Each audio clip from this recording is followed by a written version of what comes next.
నేను మొన్న కూడా ఇదే పాయింట్ దగ్గర నేను చెప్పిన, మన మిత్రులు అడిగినరు ఇదే పాయింట్ మీద.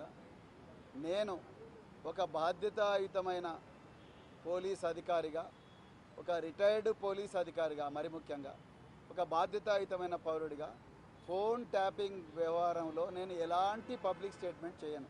ఎందుకంటే ఇది ఫోన్ ట్యాపింగ్ అనేది దేశ భద్రతకు సంబంధించిన విషయం.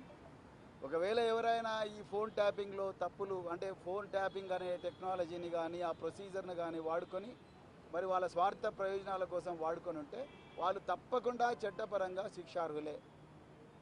అంతే తప్ప నేను ఒక బాధ్యత గల ఒక సీనియర్ రిటైర్డ్ పోలీస్ అధికారిగా, అదేవిధంగా ఒక బాధ్యతాయుతమైన రాజకీయ నాయకుడిగా నేను దేశ భద్రతకు సంబంధించిన ఈ వ్యవహారంలో ఎలాంటి కామెంట్ చేయాలని అనుకోవడం లేదు. ఒకవేళ ఎవరైనా తప్పు చేసి ఉంటే తప్పకుండా వాళ్ళను చట్ట ప్రకారంగా శిక్షించాలి, బరాబర్ శిక్షించాలి.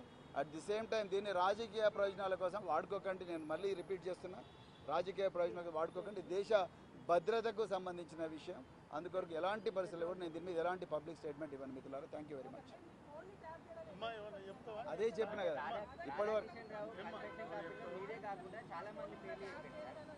నేను మళ్ళీ చెప్తున్నా, ఈ ఫోన్ ట్యాపింగ్ వ్యవహారం అనేది దేశ భద్రతకు సంబంధించిన విషయం. దాని మీద నేను ఎలాంటి పబ్లిక్ స్టేట్మెంట్ చేయను.